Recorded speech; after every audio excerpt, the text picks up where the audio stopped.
Olá a todas e a todos que estão acompanhando esse vídeo. Meu nome é Guilherme Bernardi, eu sou jornalista do Sindipro Aduel, a seção sindical do Andes, que representa os docentes da Universidade Estadual de Londrina, da Universidade Estadual do Norte do Paraná, a UEMP, a UEL, a UEMP, e do campus de Apucarana da Universidade Estadual do Paraná, a Unespar. Hoje nós vamos conversar com o Venâncio de Oliveira, que é economista e está desenvolvendo uma pesquisa sobre a importância dos servidores públicos da Universidade Estadual de Londrina. Tudo bem, Venâncio? Tudo bem, Guilherme? Boa tarde. Tudo certo, estamos gravando aqui no período da tarde, mas bom dia, boa tarde, boa noite para você que vai acompanhar esse vídeo em qualquer um dos horários. Então, o Venâncio está desenvolvendo uma pesquisa por encomenda do Sindipro Aduel, que é a seção sindical que eu comentei anteriormente, e da ASUEL, que é o Sindicato dos Servidores Públicos Técnico-Administrativos da Universidade Estadual de Londrina. Lembrando que a universidade é composta por servidores que são os servidores técnico-administrativos e os professores. E o Venâncio, então, está desenvolvendo essa pesquisa sobre a importância deles dentro da Universidade Estadual de Londrina e vai apresentar aqui para a gente um pouco dessa pesquisa. Mas antes disso, Venâncio, se apresenta um pouco para quem estiver assistindo aí o vídeo e não te conhece, fala um pouco sobre a sua formação e o convite para desenvolver essa pesquisa. Legal, Guilherme. Bom, eu sou Venâncio Oliveira, eu sou economista, sou doutor em economia, mas também graduado em economia, doutor pela Universidade Nacional Autônoma do México, e sou graduado na UEL em 2007, então sou, como se diz, cria da UEL, e tenho desenvolvido, desde então, 2007, tenho trabalhado com pesquisa, não apenas acadêmica, mas em outros, no terceiro setor, e essa proposta de trabalhar junto com a Suel e com o Sindipro, a Duel, vem no sentido de demonstrar a importância do servidor público, né? Então, foi uma conversa com as duas direções e buscar aprofundar alguns elementos. Claro, né? Uma pesquisa, ela sempre tem, você sempre vai com hipóteses, mas você precisa comprovar essas hipóteses. Então, se a realidade não comprova essas hipóteses, enfim, a gente revê elas, né? Então, uma pesquisa ela tem que ter o caráter, vamos dizer, tem que ter uma consistência científica, e é isso que a gente tentou fazer nesse relatório, e, de fato, demonstrou mais nossas hipóteses mais do que a gente esperava, né? Na verdade. Isso aí, Venâncio. Como o Venâncio então já comentou, dessa pesquisa que ele está desenvolvendo, né, encomendada pela Suel e pelo Sindipro Aduel, foi produzido um relatório que, quando vocês estiverem vendo esse vídeo, estará disponível nos sites dos sindicatos, né, e também aqui na descrição desse vídeo no YouTube. Então vocês poderão ver o relatório completo, ler ele, como a gente já leu, né? O Venâncio elaborou e leu, eu também já li aqui para a gente fazer essa entrevista, essa conversa. E a ideia aqui hoje é apresentar um pouco do relatório, dos dados que foram colhidos, do que foi apresentado no relatório e visto nessa pesquisa, para também auxiliar as pessoas que não se sintam tão confortáveis com a economia, né? Tentar desvendar um pouco de alguns termos e algumas questões que aparecem extremamente técnicas difíceis e assim por diante. Venâncio, a gente conversou antes para dividir aqui em 3 blocos, então nessa primeira parte eu vou pedir para você apresentar essa hipótese de trabalho com a qual você está trabalhando, né? Com perdão da redundância, mas você disse, né, que você, quando vai desenvolver uma pesquisa, parte de uma hipótese de trabalho e vai ver como ela se desenvolve, como ela se apresenta. Então, eu vou pedir primeiro para você apresentar essa hipótese de trabalho, qual que era a tese central dela, e mais uma coisa, avisando as telespectadoras e os telespectadores aí, vou projetar aqui na tela, então, uma apresentação do Venâncio, e aí vocês podem acompanhar também os dados, as informações que ele desenvolveu nesse relatório, tá bom? Bom, gente, a ideia dessa pesquisa, enfim, está dentro do escopo maior, é o primeiro relatório, né? A ideia é continuar essa pesquisa, mas entender a importância dos servidores públicos da Universidade Estadual de Londrina. Claro, né? Às vezes pode ser que não resulte que não é importante, mas claro, a gente vê que vai demonstrando e vai buscando demonstrando que eles são muito importantes, não apenas para a universidade, mas como para o Estado e para a cidade. Bom, a hipótese nesse primeiro relatório, né, a pergunta qual a importância do servidor para o desenvolvimento econômico, a gente buscou desenvolver, então vamos partir dessa primeira discussão. Então, se a gente quer entender a importância do servidor, e o servidor, claro, é um funcionário do Estado, como o governo do Estado vê o servidor, né? Então, como o governo do Estado trabalha essa importância, e o foco foi na evolução do orçamento público, ou seja, como se comporta algumas variáveis do orçamento público em relação ao gasto, à estrutura da UEL, e para, a partir disso, entender como o governo vê o servidor público e visualiza esse profissional. Bom, a tese, a minha hipótese, e um pouco trabalhando nesse sentido, é que claro, por estudos anteriores, a minha hipótese era que o governo trabalha, vamos dizer assim, não dá a devida importância ao servidor público, e ele parte de um discurso de fatalidade econômica para justificar essa desvalorização do servidor público, que se demonstra a partir da diminuição dos gastos. Olha, estamos diminuindo os gastos públicos, estamos diminuindo os gastos com o servidor porque há uma crise econômica, então a gente não tem o que fazer a não ser diminuir, e nesse sentido você diminui a presença do Estado. Mas, ao mesmo tempo, a minha tese central é que essa diminuição dos gastos públicos não é uma fatalidade, é uma escolha política, e aí vou buscar demonstrar, ou seja, sendo uma escolha, haveria outra alternativa que não a da diminuição da participação do Estado e da diminuição dos gastos com o servidor. Então, é uma escolha de uma lógica, que é a diminuição da presença do Estado, porque há uma disputa dos recursos públicos e uma disputa da UEL, como eu quero demonstrar aqui nesse relatório. Claro, para pensar a importância, a gente ainda tem que continuar estudando mais, mas essa é a primeira parte desse estudo, que, como o Guilherme disse, esse relatório vai constar para vocês poderem estarem averiguando, lendo um pouco essa ideia.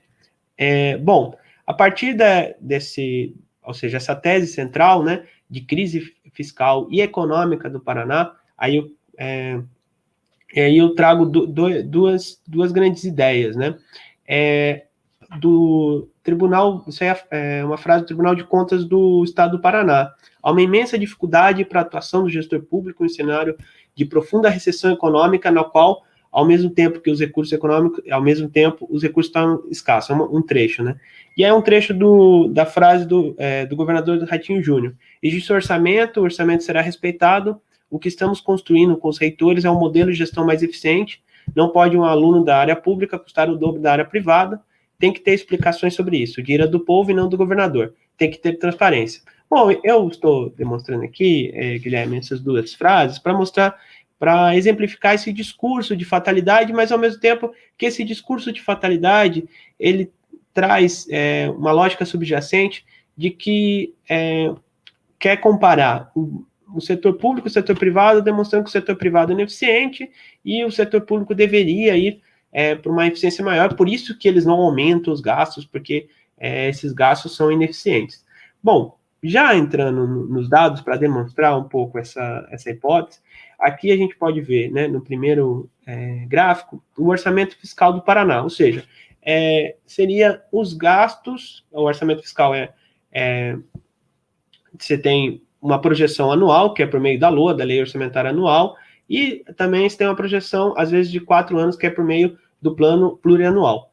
Bom, o orçamento fiscal receitas, um orçamento planejado, então são receitas e despesas, então há um equilíbrio desse orçamento planejado, em que as receitas são iguais aos gastos, às despesas, aos gastos correntes. Então, o que eu demonstro o que se pode observar nesse gráfico reforça essa ideia de crise fiscal, ou seja, de diminuição, tendência de diminuição desse orçamento, ou seja, de tendência de diminuição tanto da lógica das receitas como dos gastos. Então, ou seja, e diminuição principalmente dos gastos públicos. O que a gente pode perceber é algo curioso, né? A partir a gente aí tem mais ou menos 3 governos, né? Então, isso aqui é variação, né? Então, o azulzinho é a variação acumulada e o laranja é a variação relativa, ou seja, o economista, quando ele vai buscar analisar os dados, ele busca tanto essa variação acumulada, que você vê uma tendência, vamos dizer, de vários anos, como a relativa, que a gente vê em fluxos, né, nesse processo. O que a gente pode perceber aqui, Guilherme? A gente tem 2002 para 2013 um ano de crescimento, né, e o forte crescimento no orçamento do Paraná, ou seja, no quanto se planejava de receitas e despesas, e a partir de 2015 uma tendência de decrescimento, né, muito forte em 2015 para 2016, muito frente à crise que a gente começou a enfrentar no Brasil inteiro, de fato. Mas aí a gente começa a perceber que essa tendência fica, né? Então, 2015, 16, 17, 18, 19. Mais que uma crise, uma tendência de lógica dos gastos públicos. Então, claro, a gente pegou 2015, 2018 um governo, e a partir de 2018 outro governo, mas que mantém tendência de diminuição. Então, 2018 você tem uma queda brusca, 2019 também é uma queda, mas de 0,03, ou seja, estancou o orçamento público. E aí a gente vê que mais que claro, né, você tem uma crise econômica, você tem diminuição das receitas, porém, você tem também uma lógica de diminuição da presença do Estado, que aqui, esse é o dado do resultado primário, ou seja, que as receitas líquidas menos as despesas, excetuando o gasto com encargos de juros, encargo de juros. Então, o que a gente visualiza aqui? A gente visualiza um esforço de manter esse superávit primário, ou seja, um excedente entre essas receitas e despesas, excetuando gastos com a dívida, o que demonstra? Que há uma lógica, uma escolha do governo em gastar menos, pois quer deixar um excedente, ou seja, um resultado primário mais que a diminuição das receitas, há uma diminuição ainda maior dos gastos, ou seja, há uma escolha a diminuição da presença do Estado, porque você tem ainda, o que o resultado primário diz? Você tem uma folga, você poderia gastar um pouco mais, mas você está visualizando esse superávit primário, que vamos dizer assim, esse excedente. Então, 2019, você não teve um déficit, você não teve, claro, você não teve um déficit primário, você ainda teria uma possibilidade de gastar mais, mas o governo escolheu gastar menos. Então, e ao mesmo tempo você vê uma relação entre esse gastar menos, entre essa escolha de gastar menos no gráfico do 6 e o crescimento econômico do estado do Paraná. É curioso, porque o estado do Paraná, ele chegou a crescer mais que a média nacional, mas a partir de 2015, e principalmente 2018, 2019, ele cresceu menos que a média nacional. Ora, você tem, principalmente 2018, 2019, 2 anos de queda consecutiva de menos 0,04% do orçamento do Estado. E você tem uma diminuição da queda do crescimento econômico e da queda do orçamento fiscal. Ou seja, são duas variáveis, os gastos públicos e a economia, que sim, se por um lado diminui o crescimento econômico, diminui as receitas, por outro, a diminuição ainda maior dos gastos com esse esforço do ajuste primário, com esse esforço de manter um resultado primário, você tem o quê? Uma diminuição ainda maior do crescimento econômico, porque, como queremos demonstrar, essa escolha de diminuição do Estado tem um efeito depressivo na economia. Bom, e aqui, ou seja, a economia do Paraná hoje, ela está mais depressiva que a economia nacional. Por exemplo, esse aí é o PIB do Brasil real, variação percentual em relação ao período anterior. Então, se a gente for ver, em 2018, você teve um leve crescimento de 1,78%, e em 2019, 1,4%. Ou seja, se a gente olhar ali, no Paraná você teve 2 anos consecutivos de queda. E no Brasil, claro, um crescimento pífio, mas maior do que no Paraná, enquanto em 2013 e 2014 você teve um crescimento acima da média. Venâncio, aproveitando então que você apresentou essa tese central, só para tentar capitular aqui e ver se é isso mesmo. Então, o argumento central do seu trabalho, a hipótese a partir da qual você foi investigar os dados, é de que teve uma crise econômica que começou a impactar no Estado, e com a escolha do governo de levar a sério ainda maior uma diminuição fiscal, diminuir os gastos do próprio governo, ele fez com que essa crise se agudizasse, se tornasse mais profunda do que se ele tivesse, por exemplo, numa outra escolha, investido, expandido a sua participação, aumentado os gastos públicos, né, que impactam diretamente em servidores, servidoras, serviços públicos para a maioria da população. É isso, mais ou menos, a tese central a partir da qual você partiu? Com certeza, Guilherme. Ora, o que eu quero demonstrar é que a crise fiscal e a crise econômica, isso que você colocou, elas são mutuamente, elas se alimentam mutuamente, né? Então, à medida, sim, de fato, você teve uma crise no Brasil, né, principalmente com a desvalorização das commodities, com a diminuição da exportação. À medida em que o governo deixa de gastar, o governo é um agente econômico. Então, ele deixa de gastar, então ele diminui ainda mais a demanda na economia, ou seja, e os empresários vendo menor demanda, diminui a perspectiva de investimento e cria um ciclo, né? Menos gastos, menos investimento, menos crescimento econômico, e são processos que se alimentam mutuamente. Ou seja, e mais que tudo, essa escolha, o governo, claro, o governo tem vamos dizer assim, um orçamento um orçamento menor, certo? Porque se você tem um ano de queda, para o ano seguinte você vai ter receitas menores que são oriundas dos impostos, né?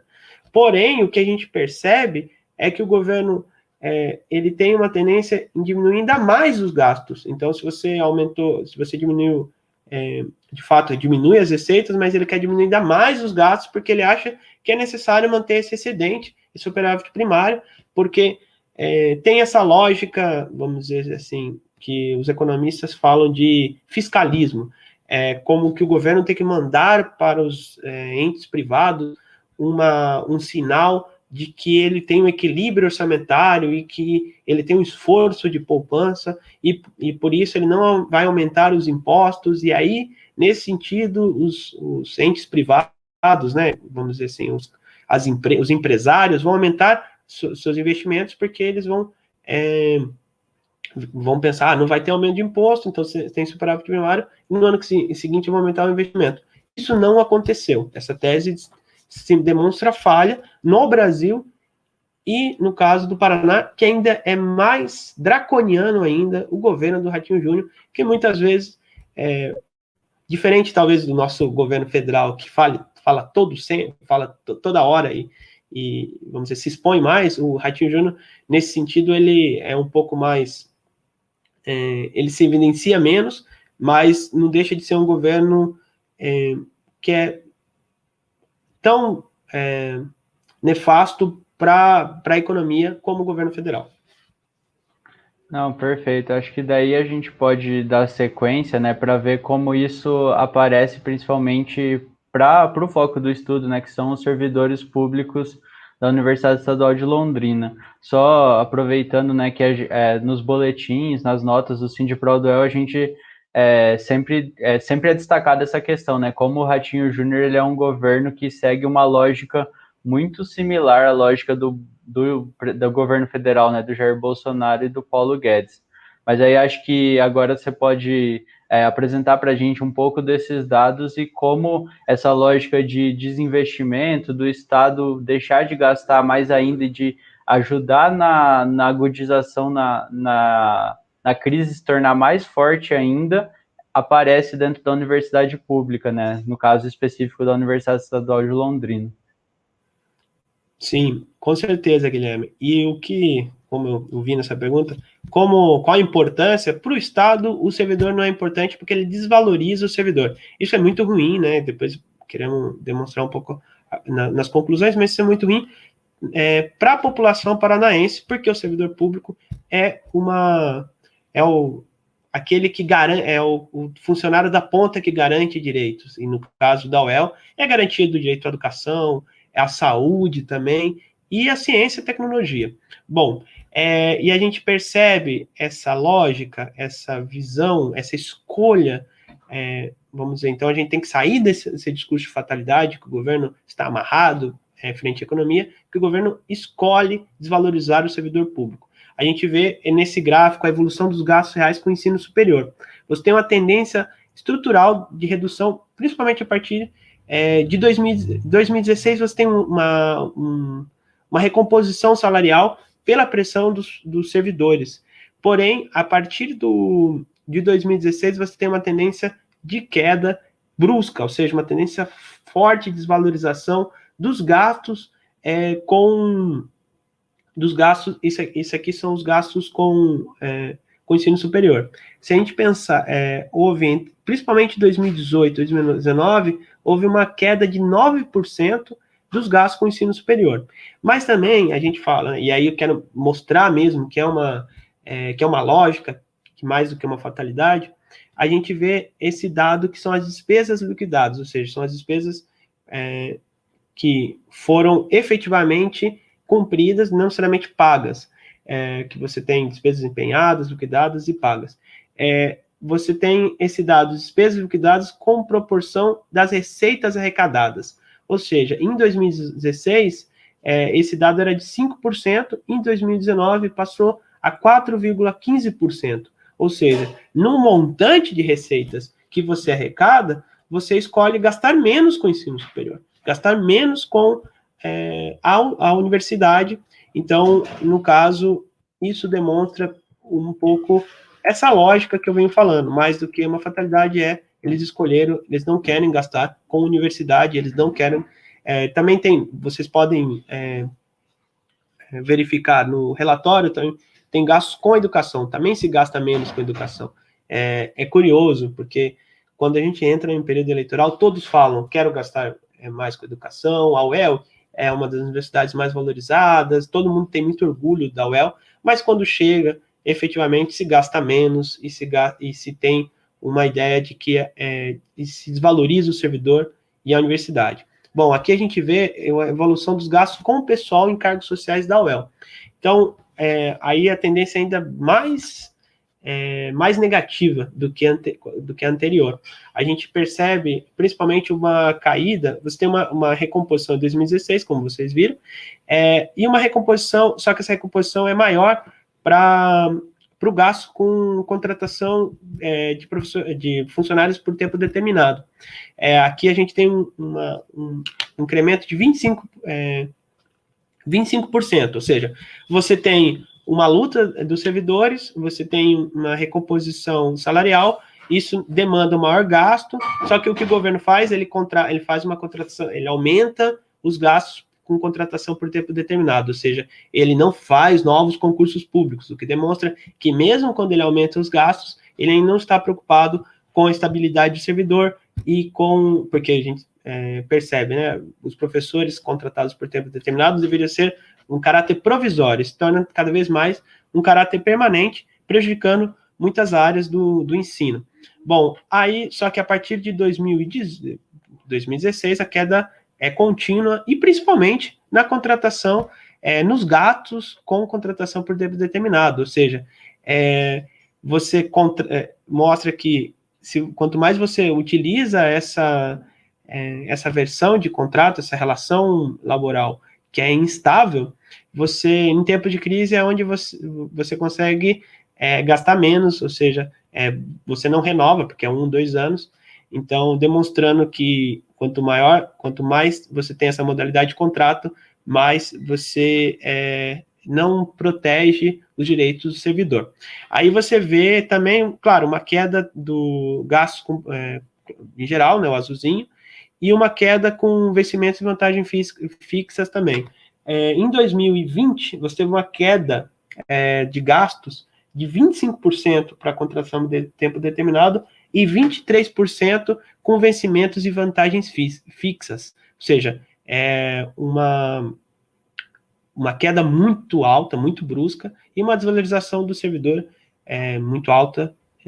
Então, demonstrando que o governo quer gastar menos e quer gastar menos com a universidade. O que a gente também vê aí, partindo da análise da estrutura, ou seja, como se reflete essa diminuição, como se reflete essa lógica de gestão pública na diminuição do número de servidores da UEL. Entre 2015 e 2019, há uma queda de 11%, uma queda considerável de 18% do número de técnicos, e um crescimento frágil do número de professores de 1,15%. Ou seja, esse dado, a gente já conversou com o sindicato, sim, de fato, sobe em 1% o número de contratação de professores, porém, a gente vê que esses professores, muitos desses novos professores são contratados em tempo parcial, e muitos desses professores têm que fazer o trabalho do técnico, porque você tem uma redução muito alta do número de técnicos, e, claro, você reduz técnicos, porém a demanda continua existindo. Então, muitas vezes o professor acaba fazendo o serviço do técnico. Então, você vê uma redução do número de servidores da UEL, ou seja, uma redução da estrutura de funcionários que permite todo o funcionamento, né, pesquisa, ciência, docência, extensão. Então, quando se fala em universidade, eu penso na vacina, na Coronavac, que vem desse espaço. Então, com menos técnico, você tem menos possibilidade de ter inovação tecnológica. Bom, e aí a gente vê que há uma evolução. Guilherme? Isso, não, só uma observação, né? Porque aparece como se essa diminuição não impactasse, né? Mas ele impacta de dois lados, né? Porque a diminuição de técnicos muito brusca, igual você apresentou ali, né? 18%, ela sobrecarrega não só os professores que têm que fazer essas funções técnicas, mas também os próprios outros técnicos, né? Que tem que acumular funções, desempenhar uma série de outras atividades, ou cobrir maiores espaços, ou cobrir cargas horárias, né? Então, você falou ali, eu sou cria da UEL lá de 2007, né? Eu me formei agora em 2018, 19, então eu peguei esse período de decrescimento muito brusco da contratação e da reposição. Os professores também cada vez mais, como aqui no Sindipro, a gente vem falando nos boletins, nas reuniões com professores com contrato temporário, né, contratos cada vez mais curtos, muita insegurança, muita precarização das condições de trabalho, né, e não tem como, eu acho, né, a gente desconectar isso tudo, né, essa precarização que começa lá nos gastos e na falta de investimento do governo estadual, né, e impacta na ponta até os alunos, né, igual você estava falando, né, agora você vai falar, acho, um pouco da evolução de servidor por aluno, mas até em questões do tipo, alunos tendo que se ocupar de algumas funções, né, fazer algumas coisas, de repente, mesmo que mínimas, e passar por um processo que a gente acaba naturalizando como se, é normal eu fazer alguma coisa aqui do tipo, ou tá todo local assim, mas é um processo muito grande de precarização e de desmonte da universidade, né? Sim, com certeza.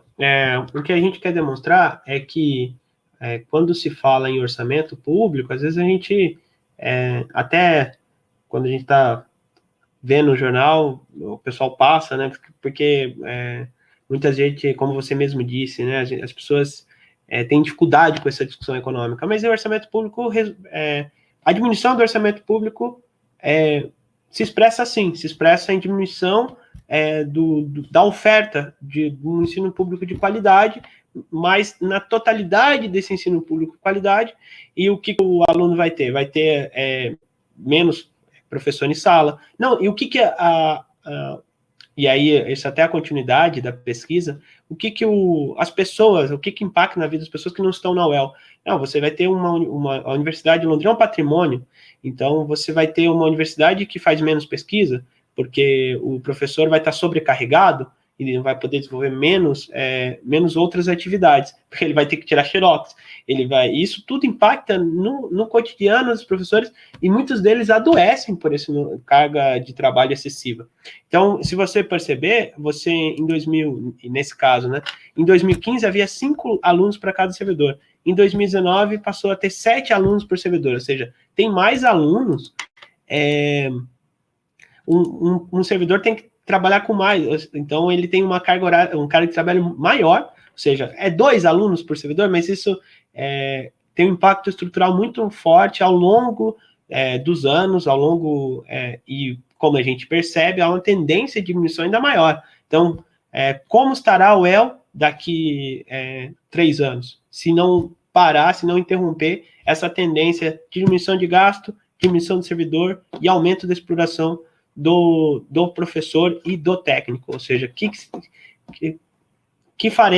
acontecerá com esse patrimônio, que é o patrimônio da cidade, patrimônio do Estado, que é a nossa universidade pública.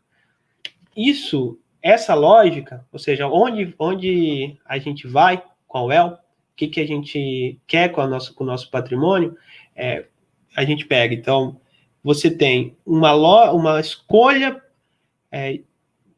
de diminuição do Estado na economia, que sempre se baseia nesse discurso fatalista, uma desculpa do Estado para não gastar, mas o que acontece é que a gente vê que é uma escolha por não gastar.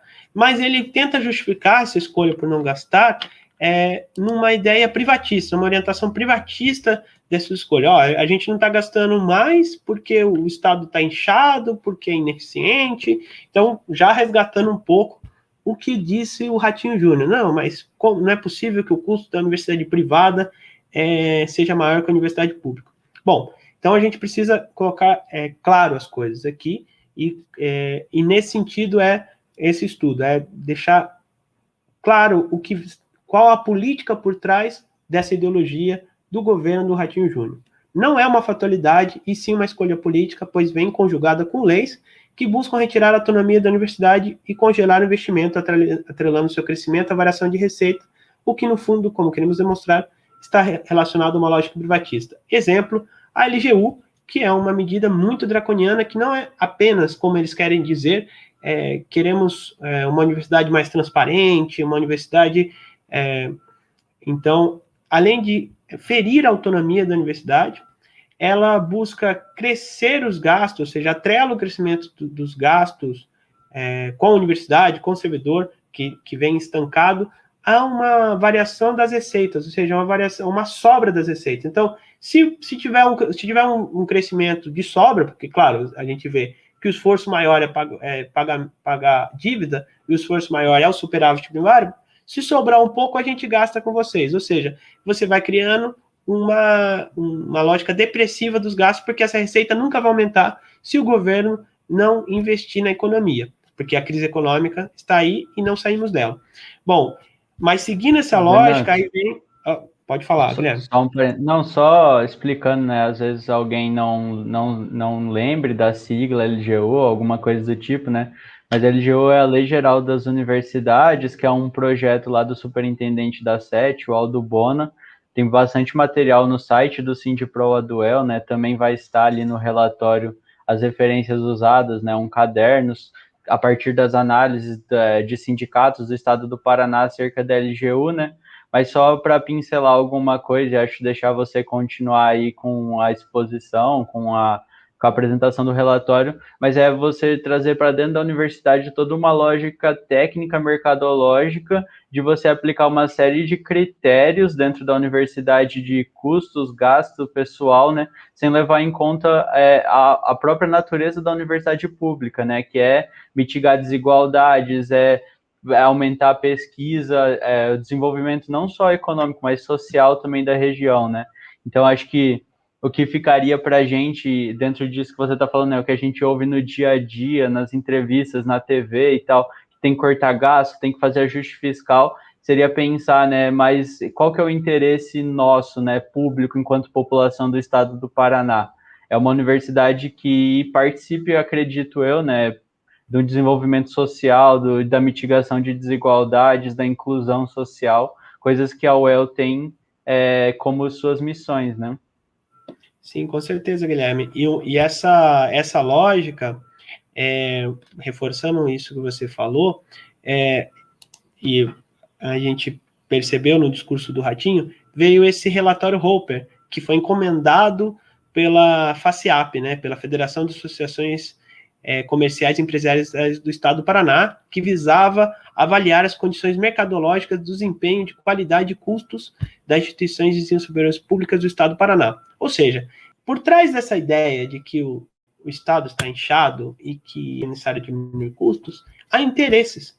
Então, aqui há o interesse das universidades privadas, porque para uma universidade privada, a UEL é uma concorrente de peso, porque ali é uma universidade pública e gratuita, ao mesmo tempo tem um ensino de qualidade, que, enfim, quando a gente vai comparar com outros critérios, que são critérios científicos, né, de rankings de universidade, no mundo, a UEL, ela está nas melhores universidades do Brasil e está em rankings internacionais. Bom, e esse relatório Roper, que é um relatório que visou e visa dar base para esse tipo de política, ou seja, que foi encomendado por esses empresários, mas o Ratinho Júnior, né, que lembramos que o pai dele também investe em universidades privadas, então a gente percebe ali às vezes um conflito de interesses, a gente percebe que, e esse relatório é um relatório muito muito tendencioso, claro, muito no sentido de que, como você mesmo colocou, compara variáveis que a metodologia dessa comparação já é questionável, essas variáveis, esses indicadores que eles levantam questionável, principalmente quando eles falam de qualidade do ensino. Eles querem, nesse relatório Roper, eles concluem que a universidade pública e a universidade privada têm a mesma qualidade de ensino, mas a universidade pública tem um maior custo. Ou seja, como eles buscam definir qualidades? Pesquisa de satisfação de cliente. Ou seja, aluno não é cliente. E não é, como você mesmo colocou, não é o interesse da universidade satisfazer clientes. O interesse da universidade é mitigar a desigualdade, o interesse, e nesse sentido é a lógica e a escolha de cursos que, por exemplo, se você numa universidade privada, você tem uma menor quantidade de cursos, como cursos de ciências, história, ciências sociais, e como é importante para a sociedade ter esses cursos, ter esses profissionais, que não é interesse do mercado. Bom, ou seja, a orientação da oferta de curso não segue critérios mercadológicos, como o lucro e a satisfação aparente do consumidor. Porque o aluno, muitas vezes, 18, 17 anos, pode falar, não estou satisfeito, mas ele, ao longo dos 5 anos da vida dele, que ele leva, 4, 5 anos numa universidade, na minha época o curso de economia era 5 anos, depois ele vai dizer, nossa, isso impactou muito na minha vida, porque você vai calcular a satisfação em um tempo de amadurecimento longo, né? Então, como é que você pergunta para um aluno que acabou de entrar e às vezes acabou de sair do colégio se ele está satisfeito, e com isso você mede uma universidade pública e atribuir um valor para essa universidade. E, bom, e mais que tudo, os gastos com a universidade não devem ser vistos como gastos, eles devem ser vistos como investimento na ciência e no desenvolvimento de um país. Ou seja, menos como custo e mais como investimento. E mais como uma forma também de tirar a nossa economia do atoleiro, porque o desenvolvimento é algo que você gasta a longo prazo.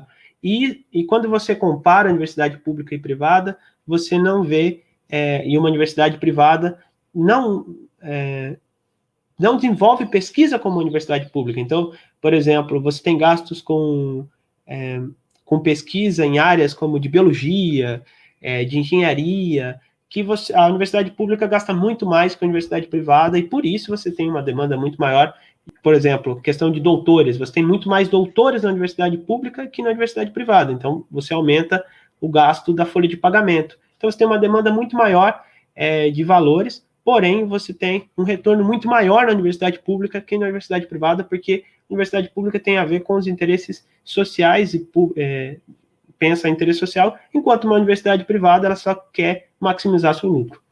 O Venâncio, acho que um bom exemplo, né? Você mencionou isso da pandemia, né?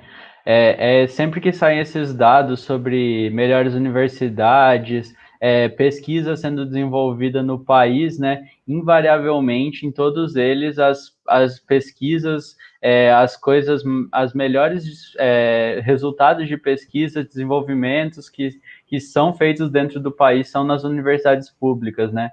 E como você falou, não é algo que é gratuito, né? Então, até é interessante pensar, né? Como será o cenário aqui no Brasil, dentro da pandemia, com esse investimento sem estar represado, sem corte grande em orçamentos, em concursos, em verbas para pesquisa, né? Que a gente vem sentindo dentro das universidades, no caso aqui, né? Universidades estaduais do Paraná, mas também nas universidades federais, que é algo que aparece bastante sempre, né? Então, acho que só complementando aí, dando como exemplo, né, para quem quiser pesquisar um pouco mais, pesquisar quais são as universidades desenvolvendo, pesquisando sobre vacina, pesquisando sobre coronavírus nesse momento da pandemia, né, e por onde estaria a solução, ou uma possível solução para esse problema, que é o que acho que está mais em alta aqui nesse momento, que a gente vai completando quase um ano já de isolamento social, ao menos em teoria, para os setores que têm condições de manter esse isolamento e que mantém, né? Sim, com certeza. Antes de passar para o próximo dado, que eu acho que é também bastante relevante, gasto em ciência demanda fundos públicos e demanda, às vezes, um gasto, e é um gasto elevado. Fala-se dos Estados Unidos, mas que, claro, tem universidades, as universidades são, mesmo as públicas, você paga para fazê-las, mas quando se trata de investimento em ciência, lá tem fundo público a perder de vista. Então, até os Estados Unidos, você tem muito gasto com pesquisa, que o Brasil, quem faz pesquisa são as universidades. Nos Estados Unidos, existem institutos de pesquisa, e principalmente ela está atrelada, as pesquisas estão atreladas ao gasto militar, certo? E o gasto militar é fundo público a perder de vista.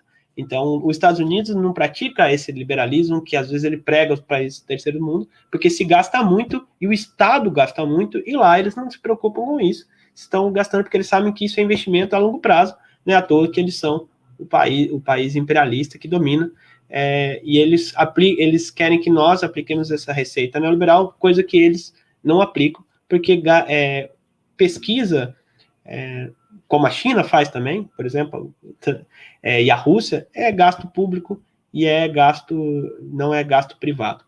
E por isso, as nossas universidades têm um papel fundamental no desenvolvimento econômico. Bom, e já para passar no outro dado, para mostrar também, com quem devemos comparar o gasto com a universidade? Não o gasto, às vezes, com uma universidade privada.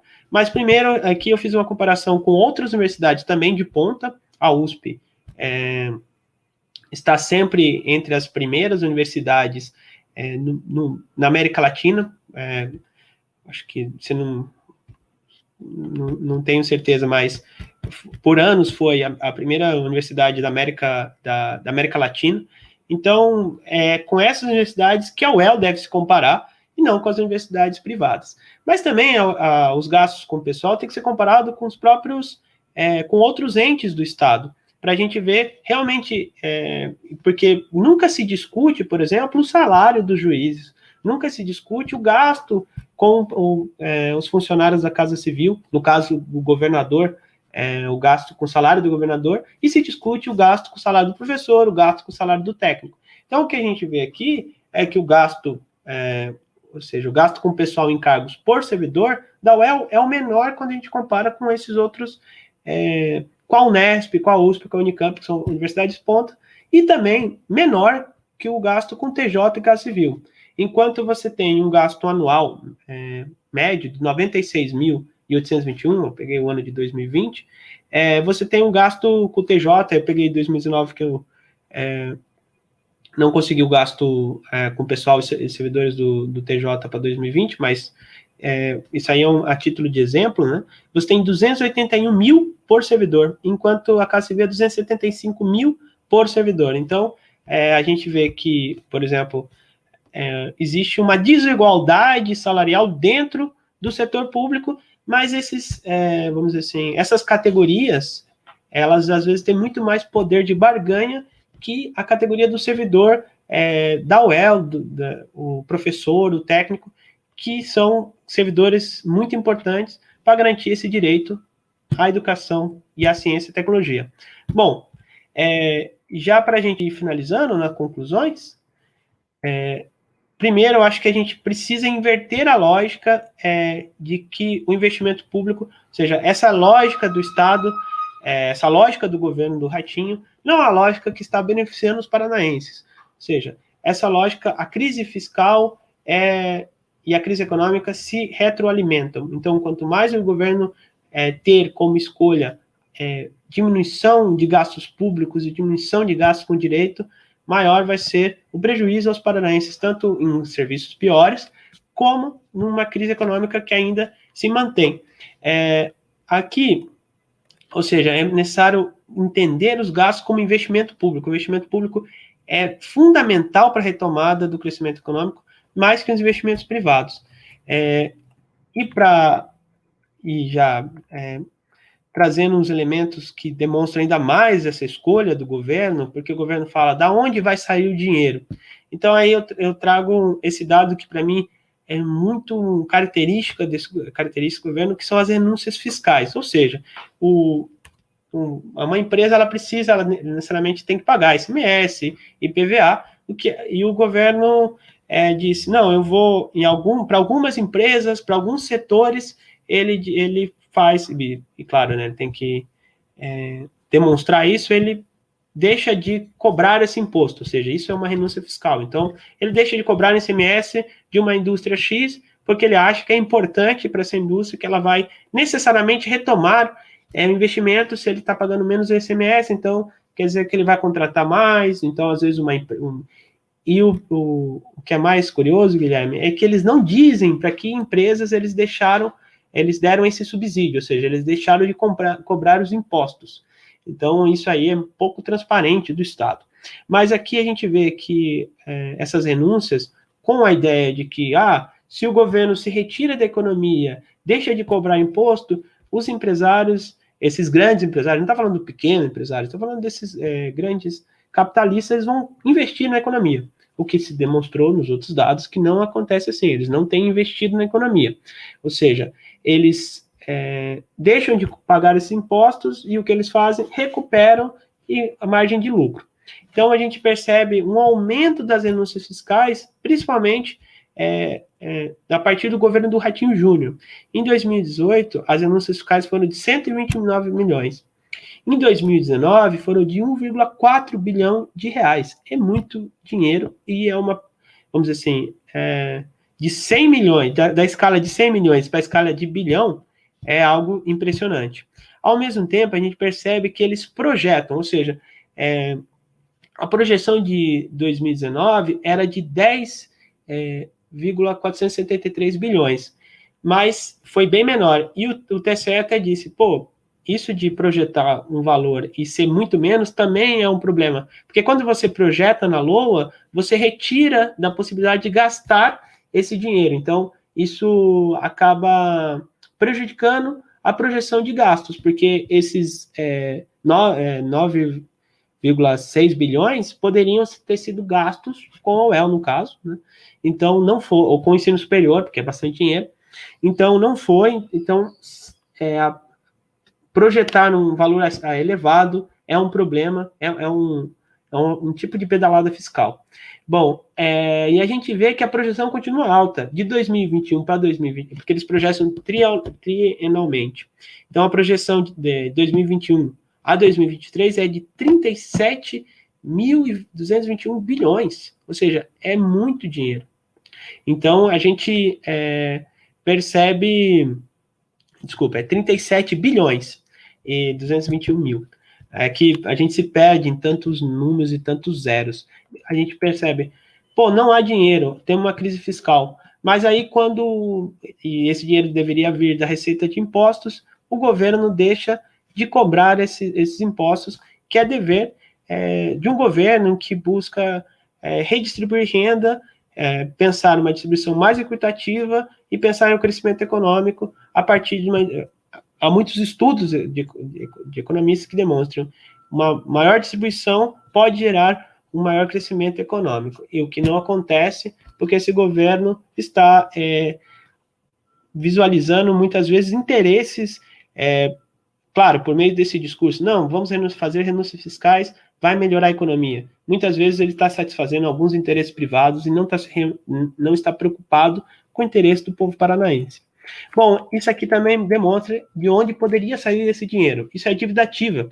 É a dívida, não apenas o governo não deixa de cobrar os impostos, né, faz essa renúncia fiscal, como ele não, os impostos que ele deveria, que ele cobraria, ele vamos dizer assim, leniente, ele deixa alguns setores, alguns entes, e ele não diz quais são os maiores devedores, mas ele não é rígido com esses empresários que devem para o Estado, que devem para o povo paranaense. Ou seja, é uma dívida dos empresários com o povo paranaense e o Estado não cobra. Ele não só renuncia, mas ele também deixa de cobrar a dívida ativa. No caso, por exemplo, você vê de 21 bilhões para 30 bilhões, ou seja, há um crescimento contínuo desse aumento da dívida ativa. Claro, há muitas vezes empresas que não têm, que já faliram, massa falida, então não conseguem realmente pagar, mas muitos casos sim conseguiriam pagar e esse dinheiro poderia garantir garantir os gastos com educação, com ensino superior, e o governo disse, não temos dinheiro, mas aí poderia vir o dinheiro. E é curioso, né? Porque o governo é tão rígido com os professores, é tão rígido com os servidores, desvaloriza, e por que não é rígido com os empresários, com a população mais abastada do nosso estado? Bom, é necessário aí inverter essa lógica, essa ideologia neoliberal, ou seja, investir na universidade para criar oportunidades de emprego e mitigar a desigualdade. Aí, para ir um pouco nessa ideia, eu fiz e aí vocês podem observar no relatório, eu fiz a resenha de alguns estudos, a ideia é aprofundar esses estudos, atualizar esses estudos, mas há muitos estudos demonstrando que a universidade pública e que a universidade é um investimento na economia, ela não é um gasto, ela ajuda no crescimento econômico, ou seja, é um dos 10 maiores empregadores do estado do Paraná, representando 5,52% do total da remuneração, de maneira que a média salarial do pessoal ocupado na educação pública é aproximadamente 50% acima da média da economia do estado do Paraná e um dos 5 maiores valores encontrados para os setores. Ou seja, isso significa que quanto mais você investe em educação pública, mais você investe em empregos de qualidade. E quando você tira a universidade pública, quando você desinveste, por exemplo, imagina se a universidade se as universidades estaduais não existissem, ou seja, desvalorizaria o salário, desvalorizaria os salários como um todo, porque é mais pessoas ofertando o seu trabalho, então a gente já viu que muitas vezes que os empresários que eles fazem é diminuir ainda mais o salário, então os empresários do ramo da educação privada teriam uma oferta de professores de qualidade, e o que eles fariam? Desvalorizariam o salário desses professores, precarizando ainda mais as condições de vida da classe trabalhadora londrinense. Então, investir na universidade é investir em emprego de qualidade. Se fala muito em emprego, se fala muito em melhoria da vida do trabalhador, mas quando a gente vê que, na prática, os governos diminuem e precariam as condições de vida da classe trabalhadora. O Caldarelli, professor da UEL, de Economia, eles fizeram, junto com outros professores, pesquisa que concluiu que a presença das instituições de ensino superior, sede ou campus, reflete positivamente nos indicadores de desenvolvimento humano dos municípios paranenses e no seu desenvolvimento econômico, de maneira que os municípios que possuem institutos de ensino superior estaduais apresentam indicadores 5,54% maiores que aqueles que não possuem, principalmente quando se trata do indicador emprego e renda. A presença na universidade estadual, no município, tem um forte impacto. Ou seja, essa pesquisa do Caldarelli busca visualizar um indicador composto de renda, de emprego, renda, saúde e educação. Ou seja, a presença, se você não tem universidade estadual em determinado município, esses indicadores, eles diminuem. Então, tanto você tem os salários menores, você tem uma taxa de desemprego maior, e ao mesmo tempo você tem menor indicadores de educação, como desenvolvimento educacional, como estoque de oferta de professores qualificados, e saúde você também tem uma diminuição de alguns indicadores, ou seja, a presença de uma universidade pública é fundamental, não apenas, vamos dizer, para os servidores, mas ela é importante para toda a sociedade. Então, a presença da UEL, ela é fundamental para garantir direito à educação, para garantir direito à ciência, para garantir o direito à saúde. Imagina se a gente não tivesse o HU em Londrina, o que seria da nossa saúde? Então, e à medida que a gente tem o UEL, a gente tem na cidade, quando todos esses profissionais que se formam, você tem uma melhoria da produtividade na cidade, então, porque você tem um estoque maior de força de trabalho qualificada. Então, isso é benéfico para toda a sociedade. E se a gente investir na UEL, é possível você pensar um crescimento econômico maior, porque imagina se você não tivesse o salário do professor, ajuda no quê? Ajuda em aumentar a demanda na economia, aumentar o consumo. O que é o comércio em Londrina sem o professor da UEL, sem o técnico da UEL? Então, quanto mais você investe nesses profissionais, mais a economia ganha, porque o comércio vai ganhar, e como a gente vê, se o comércio ganha, a indústria vai ganhar. Então, é importante pensar a dinâmica de investimento público numa dinâmica de retomada do crescimento econômico no Estado e de sair dessa crise, por meio, não desqualificando, não vendo o servidor como inimigo. Obrigado, Venâncio. Acho que foi bem interessante aí. A gente está quase chegando a 1 hora de conversa aí, de entrevista. Estouramos um pouco o tempo que a gente tinha pensado, mas acho que foi importante, né? E essa conversa é importante para também nortear um pouco, né, na leitura. Claro, né? Nunca que essa conversa aqui quer substituir a leitura do relatório, né? Então recomendamos que o pessoal leia o relatório, os links aí vão estar disponíveis nas páginas, nos sites dos sindicatos, né? Da SUEL e do Sindiproaduel. Então curtam as páginas, sigam lá, acompanhem o trabalho. E a ideia é que nos próximos meses essa pesquisa continue sendo feita, que tenhamos novos dados, novos relatórios, quem sabe umas novas conversas aí com você, não só aqui, né, mas também no Aroeira, lá na Rádio UFM, já dando um pequeno spoiler aí do que está vindo para a próxima temporada do Aroeira, que deve começar em breve.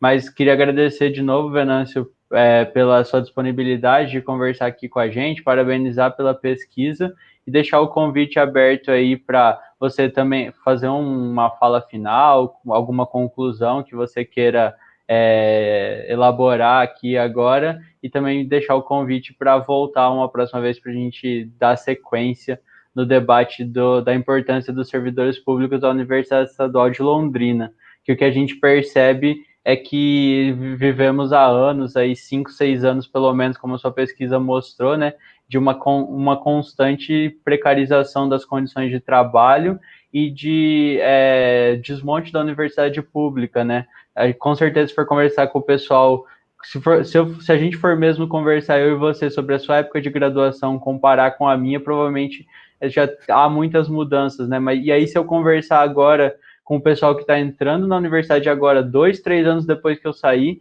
já é uma outra situação também, né? Então, acho que vale aí a gente acompanhar, e a pesquisa é bem importante nesse sentido, né? A universidade pública, ela não é uma empresa, não é uma empresa que só tem que dar retorno, que tem que ser racionalizada ao máximo, ela tem outros objetivos, né? Como o desenvolvimento social, a integração, atacar desigualdades e produzir pesquisa de ponta, né?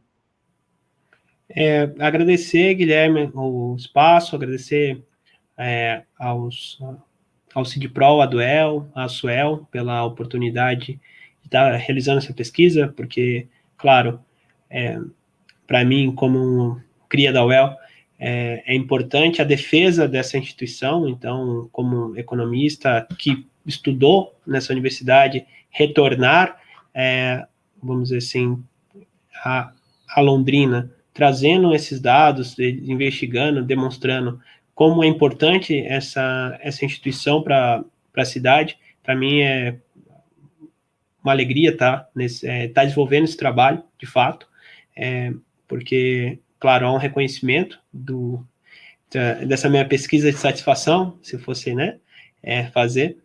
E também eu acho que o que esse primeiro estudo demonstra? Que o Estado tem um descaso com o servidor, escolheu o servidor como inimigo, mas, na verdade, o que a gente, nessa pesquisa eu quero demonstrar, e é o início dela, é que o servidor não é inimigo do Estado do Paraná, e sim que está se demonstrando que é o inimigo do povo paranaense são essas políticas do governo Ratinho Júnior. Ele sim, de fato, é o inimigo do povo paranaense, e investir na universidade pública, investir no servidor, faz bem para o Estado, faz bem para o desenvolvimento econômico. Então, não existe uma campanha de alguns setores, uns setores egoístas, mesquinhos da sociedade, uma campanha de deturpação da realidade, demonstrando, querendo dizer que a universidade é um lugar de balbúrdia, como se diz, é um lugar em que, tentando desmoralizar a universidade, porque eles querem isso, porque eles querem o pior do povo paranaense, porque desmoralizando a universidade, eles gastam menos com a universidade, e aí você tem menos direito, você vai ter uma economia mais precária, porque você vai ter mais gente desempregada, você vai ter você vai ter um pior ensino, seus filhos e filhas vão ter um pior ensino, e uma economia com maior desemprego, com menor nível salarial, porque a UEL hoje é uma referência de nível salarial para a economia. E se você tira essa referência, não quer dizer que vai ser redistribuído esse salário entre os diversos outros trabalhadores e trabalhadoras. Não. Os empresários vão se apropriar dessa massa salarial, recompondo seus lucros, então vai aumentar a desigualdade. Então, o que acontece a universidade é uma referência de bons empregos e por isso é importante para a economia. E o que a gente tem que fazer? Aumentar o investimento na universidade para aumentar emprego de qualidade. Isso é uma política pública real, tanto de emprego, de educação, como econômica, industrial, porque a gente vê que o desenvolvimento industrial está atrelado ao desenvolvimento científico, e o desenvolvimento científico se dá a partir do investimento público. Então, o servidor não é inimigo do povo paranaense, ele faz bem para a economia, para a saúde do povo paranaense e para a educação. Isso aí, só encerrando, então, reforçando que a pesquisa é encomendada pelo Sindipro-Aduel, a seção sindical do ANDES, que é o Sindicato Nacional dos Docentes das Instituições de Ensino Superior, que representa aqui a Universidade Estadual de Londrina, a Universidade Estadual do Norte do Paraná, o ENF, e o campus de Apucarana, da Unespar, e pela ASUEL, né, que é o Sindicato dos Servidores Técnico-Administrativos da UEL.